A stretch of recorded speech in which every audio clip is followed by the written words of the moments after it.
د مکریان دریم سړک او د بدیل لارې برکي د جوړولو مفصل راپور. په سلامونو مو هرکلی کوم. نننۍ خپرونه د مکریانو د سړک جوړولو لپاره ځانګړې شوې ده. هیله ده چې تر پایه موږ سره اوسئ. د کابل ښاروالۍ د ښار د ښاري پرمختګ او د ترافیکي ستونزو د کمولو په موخه د یو شمېر سړکونو د جوړولو او بیا رغونې پروژې پیل کړي دي.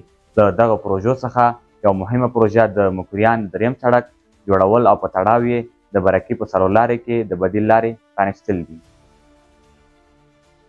د پروژې اهمیت: د کابل ښار د نفوسو د زیاتوالي، د موټرو د شمېر لوړوالي او د سړکونو د ظرفیت کمښت له امله ترافیکي ستونزې ورځ تر بلې ډیریږي.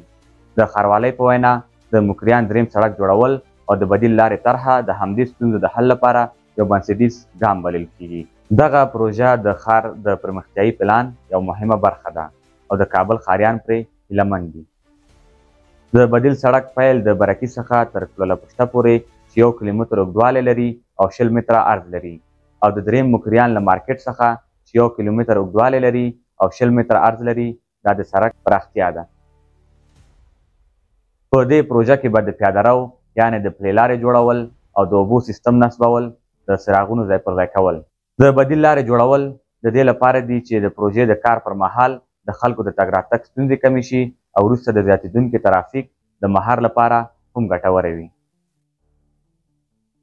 د ترافیکي ستونزو کمول: د مکریان دریمه سیمه او د برکي څلورلارې د ښار له خورا ګڼې سیمو څخه دي.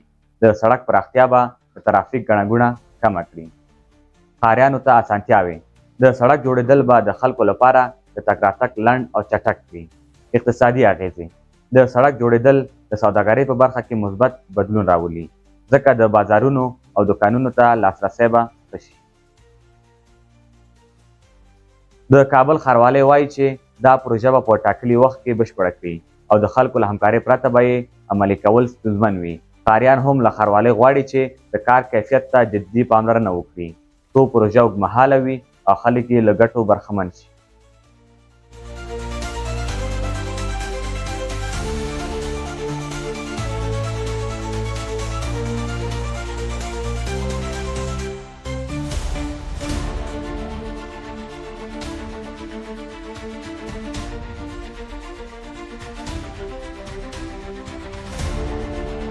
د داسې پروژو پلي کېدل نه یوازې د ترافیکي ستونزو د حل سبب ګرځي، بلکې د خلکو په ورځني ژوند، د زده کوونکو په تګ راتګ او د ناروغانو په روغتونونو ته په وخت رسېدو کې هم اغېزمن رول لري.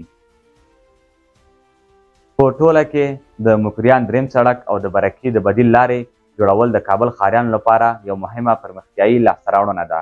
دا پروژه به د ښار د ترافیک، ښاري ښکلا، اقتصادي فعالیتونو او د خلکو د ژوند په کیفیت مثبت اغېز وکړي.